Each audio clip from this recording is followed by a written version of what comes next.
मित्रांनो, तुमचं पुन्हा एकदा GB स्टोरी टेलर या यूट्यूब चॅनलवर स्वागत आहे.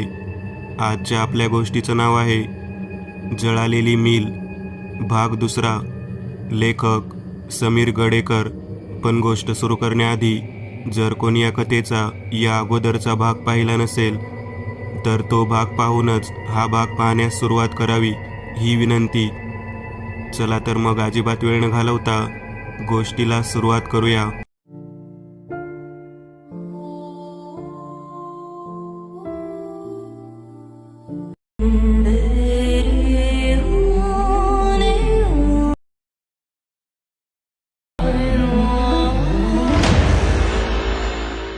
तो दोन्ही हातांनी जोर लावून ते गेट उघडण्याच्या प्रयत्नात लागला. अंगाला घाम फुटल्याने त्याचे हात घसरत होते. कुठून अवदसा सुचली ही? कशाला पैशाच्या मोहात पडलो? साळवे साहेबांनाही बोनसची गोष्ट आताच कशाला सुचली? जीवापेक्षा पैसा मोठा आहे का? पश्चातापाच्या आगीत तो जळत होता. गेटवरती चढून बाहेर उडी मारायचा त्याचा प्रयत्न 3 वेळा फसला. पाय घसरून खाली आला. त्याचे सगळे प्रयत्न फसले. शेवटी दमून उसासे टाकत तो गेटला पाठ टेकवून बसणार इतक्यात पहिल्या दिवशी सारखाच एक प्रकाश भपकन त्याच्या डोळ्यापुढे निर्माण झाला. त्याने एक हात डोळ्यापुढे धरला. तो म्हातारा विठ्ठलराव पुढ्यात उभा होता. तुम्ही दूर व्हा, मला सोडा. मी काय बिघडवलंय तुमचं? रडवेल्या सुरात नारायणच्या तोंडून शब्द बाहेर पडले. घाबरू नका मालक, आम्ही तुम्हासने काय बी नाही करणार. पण तुम्ही मला तुमच्याबद्दल.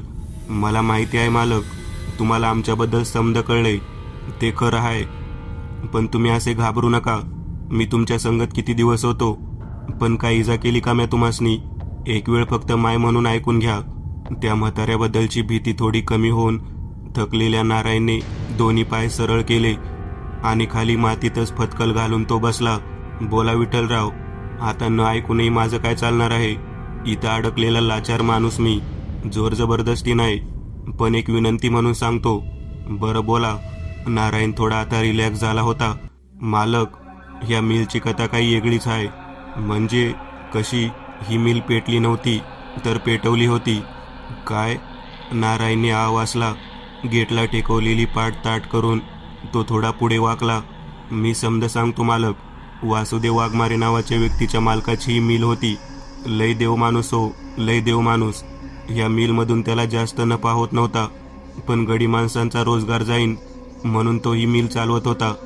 चक्रधर साळवी नावाच्या राक्षसाचा डोळा ह्या जागेवर पडला. इथे कॉम्प्लेक्स काढून बक्कळ पैसा कमवायचा त्याचा विचार होता. तो मिल विकण्यासाठी वाघमारे साहेबांनी बोलला. साहेबांनी स्पष्ट नकार दिला. मग तो साहेबांवर या ना त्या मार्गाने दबाव आणायला लागला. निस्वार्थीपणाचा जिवंत नमुना. वाघमारे साहेब मागे हटत नव्हते. शेवटी चक्रधर सैतानीपणावर उतरला. 15 जुलैची रात्र होती.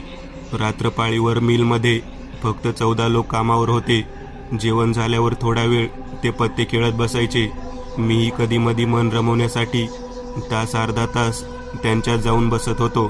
त्या दिवशी मी त्यांच्यासोबत बसून पत्त्यांचे डाव बघत होतो. अचानक धुरांचे लोट आतमध्ये यायला लागले. मिलला आग लागली होती.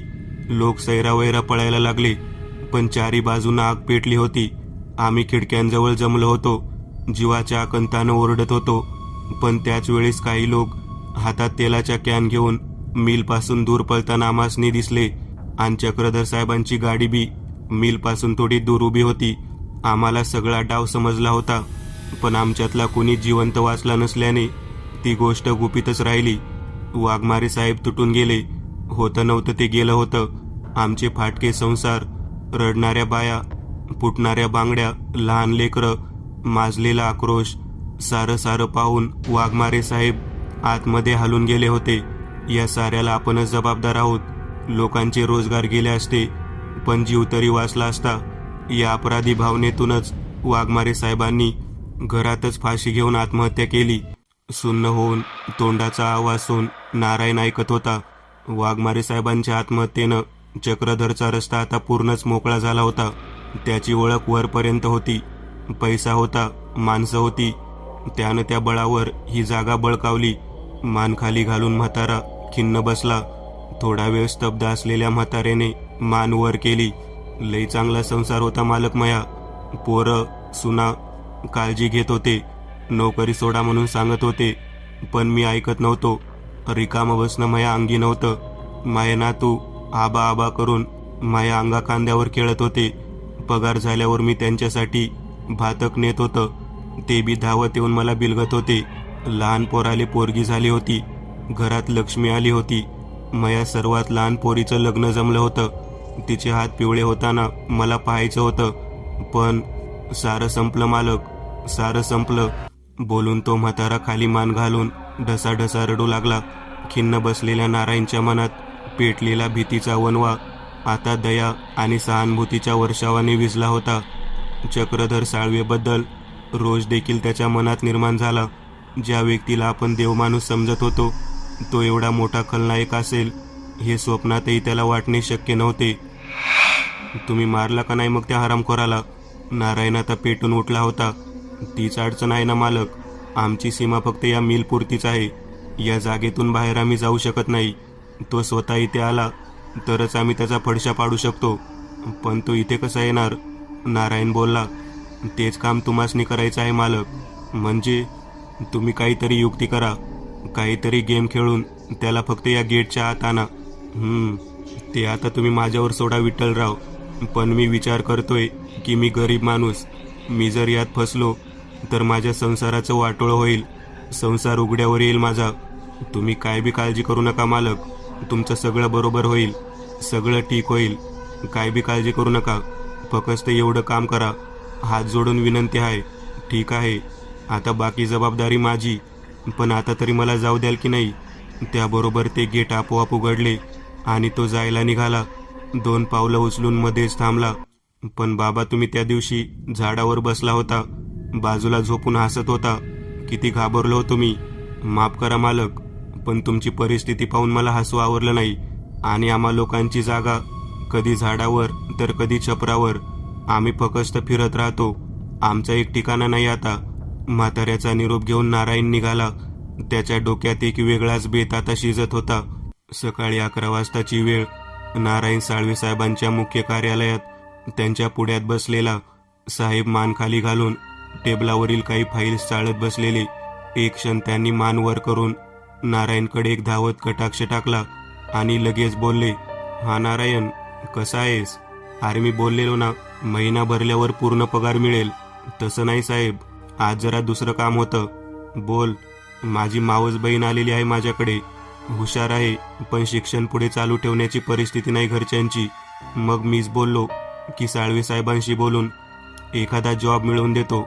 आतापर्यंत कामात गडून गेलेल्या चक्रधरने सटकन मान वर केली. हातातील फाईल स्पेशल बाजूला ठेवून ते महत्वाची डील चालू असल्याप्रमाणे ते नारायणकडे पाहायला लागले. अरे मग सोबत नाही का आणायचं? नाही, आई तिला जास्त बाहेर पडू देत नाही. दिसायला सुंदर आहे ती, म्हणून जरा जास्त जपते आई तिला. आता साळवेचा इंटरेस्ट अधिकच वाढला. मग भेटच झाली नाही तर काम द्यायचं तरी कसं? हो, ते आहेच. आई तर घरी सुद्धा कोणाला येऊ देत नाही. बोलताना खिशातून एक सुंदर तरुणीचा फोटो काढून त्याने साहेबांना दाखवला. फोटो बघून लांडग्याच्या तोंडून लाळ टपकायला लागली. बराच वेळ फोटो निरखत असलेला साळवे भाळला होता. नारायण, माझ्याकडे जॉब आहे, पण तुझ्या आईच्या अशा स्वभावाने ती एक चांगली संधी गमावून बसेल. पण माझ्याकडे एक आयडिया आहे, नारायण बोलला. घरात तिला करमेनासं झालंय, म्हणून काल मी एका मित्राची स्कूटी तिच्यासाठी अरेंज केली. मी माझी सायकल घेऊन आम्ही दोघं तिला थोडं फ्रेश वाटावं म्हणून मिलवर गेलो होतो. मिलवर कोणी परका माणूस येत नाही, म्हणून आईनेही संमती दिली. बऱ्याच गप्पा झाल्या आमच्या. तिलाही त्या मोकळ्या जागेत थोडं बरं वाटलं. मग थोड्या वेळाने स्कूटी घेऊन ती घरी निघून गेली. तुम्ही तिकडे येऊ शकत असाल तर आजही घेऊन येतो तिला. हो हो, का नाही. माझी मिलवरती चक्कर झाली बरेच दिवस. जायचंच होतं मला तिथे. दोन्ही काम सोबत होतील. मी पोहोचतो तिथे. साहेबांची रजा घेऊन नारायण निघाला. बाहेर येऊन दीर्घ सुस्कारा सोडला. काम झाले होते. संध्याकाळी नारायण मिलच्या गेटवरच थांबला. साळवे आज नक्की येणार याची त्याला खात्री होती. काही वेळ ताटकाळल्यानंतर दुरून एक गाडी येताना त्याच्या नजरेस पडली.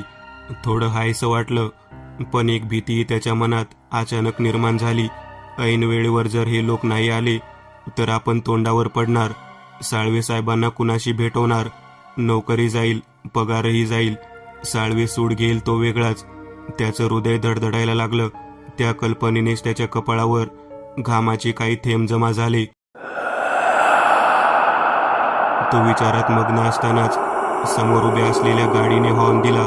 नारायण खाडकन जागा झाला. साळवे साहेब हसत होते. चक्रधरने या साहेब म्हणत आतला रस्ता धरला. गप्पा मारत दोघं निघाले. मुख्यद्वाराकडे जात असताना नारायण आतमधून घाबरलेला होता. दुगदुग वाढली होती. तर साळवे मात्र नारायणच्या बहिणीविषयी विविध गोष्टी विचारत होता. अचानक मागून कोणीतरी चालत असल्याची चाहूल नारायणला लागली. त्याने हलकेच मागे वळून बघितले. म्हातारा विठ्ठलराव हातात कंदील घेऊन मागे हजर झाला होता. त्याने तोंडावर बोट ठेवून श्श करून गप्प राहायला नारायणला खुणावले.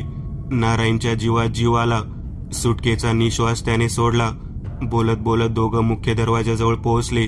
आतमध्ये पाय टाकणार तेवढ्यात म्हाताऱ्याने धाडकन एक लाथ साळवेच्या मागून घातली.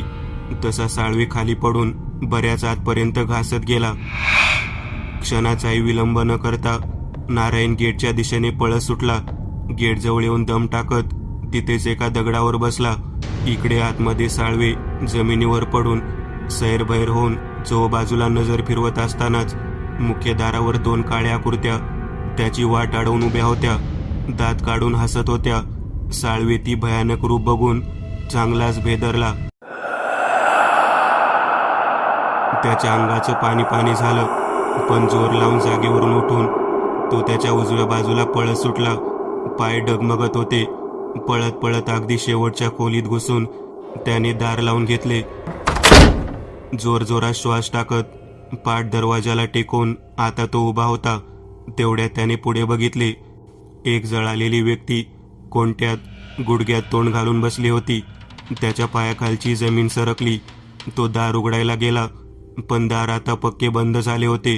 पूर्ण जोर लावून तो दार ओढत असताना ती कोणत्यात बसलेली आकृती जोरजोराने हसत होती. अखेर तो दरवाजा उघडला. घामाच्या धारांमध्ये न्हावून निघालेला साळवे जीवाच्या आकंताने बाहेर पळाला. थोडा पुढे जाताच त्याच्या पायांना कचकन ब्रेक लागला. थोडं दूर पुढे दुसऱ्या 2 काळ्या आकृत्या खाली मान घालून उभ्या होत्या. कैची सापडलेला साळवे मध्येच थरथरत भिंतीला पाठ टेकवून उभा राहिला. अचानक त्या पुढील 2 आकृत्या नाहीशा झाल्या. साळवे फटदिशी सरळ पळत जाऊन पायऱ्या चढायला लागला. बाल्कनीत जाऊन हात कटड्यावर टेकून उसासे टाकायला लागला. तेवढ्यात आपण वरती उचलले जात आहोत हे त्याच्या लक्षात आले. तो हातपाय झाडायला लागला. जवळजवळ वाचा गेली होती. एका काळ्या आकृतीने त्याची कॉलर धरून वर उचलले आणि खाली सोडले. जमिनीवर आदळलेल्या चक्रधरचे ढोपर फुटले. तोंडाला मारही लागला. उठून गेटकडे पळण्यासाठी तो निघाला. तितक्यात त्याचा डावा पाय मागून कुणीतरी ओढून साळवेला घासत तो आतमध्ये घेऊन निघाला.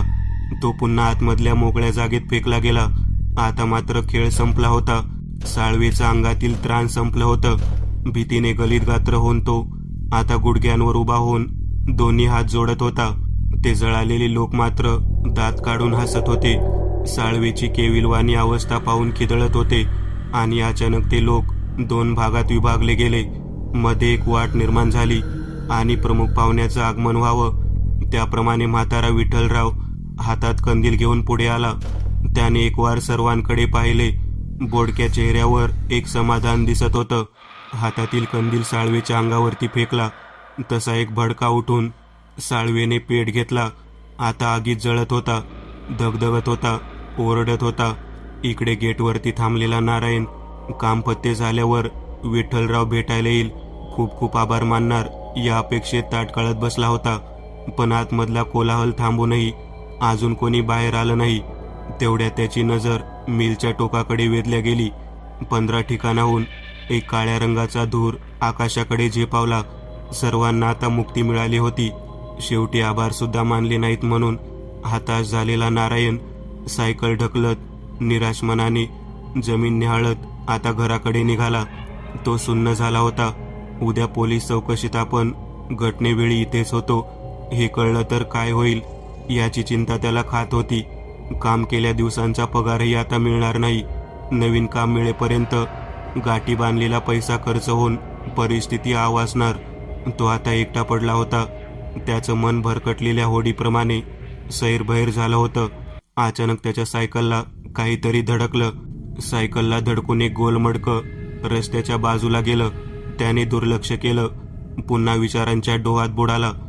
थोडा वेळ जाते न जाते तोच पुन्हा तेच मडकं त्याच्या सायकलला धडकलं. आता मात्र त्याने प्रकार विचित्र दिसतोय म्हणून तिकडे निरखून पाहिलं. आता त्या मडक्यातून एक चकाकती वस्तू बाहेर पडली होती. तो जवळ गेला. त्या मडक्यात बरीचशी सोन्याची नाणी होती. नारायणचे डोळे दिपले. त्याने आजूबाजूला बघितले. डब्यासाठी आणलेल्या कापडी पिशवीत ती नाणी भरली आणि सायकलवर पाय टाकून त्याने सायकल घराकडे दामटली. आता त्याच्या डोळ्यापुढे विठ्ठलरावचा चेहरा येऊन त्याचं वाक्य आठवलं, तुमचं सगळं ठीक होईल मालक. दुसऱ्या दिवशी पहाटेच पूर्ण परिवारासहित गाव सोडले. कुठे गेला हे त्याने कुणालाच कळू दिले नाही. साळवी मृत्यू फाईलही जास्त काही हाती न लागल्याने लवकरच बंद झाली. नारायणने आपला एक छोटा व्यवसाय सुरू केला. मुलांना चांगल्या शाळेत घातले. आईला चांगल्या डॉक्टरची औषधं सुरू केली. घरात सगळ्या वस्तू आल्याने बायकोही खुश होती. नारायणच्या संसाराला आता सुगीचे दिवस आले होते. पण तिकडे मिलच्या मध्यभागी साळवेचा देह जळून उरलेल्या राखीतून एक आकृती उठून बसली. अगदी तशीच. डोक्यावर केस नाही, डोळ्यांची खोबणी, काळं ठिकर पडलेलं शरीर, काही ठिकाणी मांस लोंबकाळत आहे. अगदी भयान रूप. जिवंतपणी त्याने या मिलवर ताबा मिळवला होता. आता मेल्यानंतरही त्या संपूर्ण मिलवर त्याच्या एकट्याचाच ताबा होता. ती आकृती संपूर्ण मिलभर फिरत होती. पुढे काय होईल त्या मिलचं? मी एक नवीन चॅनल ओपन करत आहे. त्यावर तुम्हाला ॲनिमेटेड हॉरर स्टोरीज पाहायला मिळतील. त्या चॅनलची लिंक या व्हिडिओच्या डिस्क्रिप्शन मध्ये दिलेली आहे. चॅनलला सबस्क्राईब करायला विसरू नका. मित्रांनो, आज पुरतं एवढंच. तुम्हाला जर काही गोष्ट आवडली असेल तर नक्की लाईक करा. तुमच्यापैकी बरेचसे जण व्हिडिओ लाईक न करताच पळून जातात.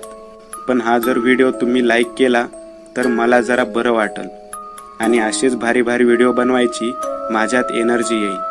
त्यामुळे नक्की लाईक करा. आणि अजूनही कोणी या चॅनलला सबस्क्राईब केलेलं नसाल तर लगेच सबस्क्राईब करून टाका. आणि बाजूची घंटी ती मात्र दाबायला विसरू नका. देवाची घंटी आहे ती. चला तर मग पुन्हा भेटूया अशीच एक आगळी वेगळी गोष्ट घेऊन पुढच्या भागात.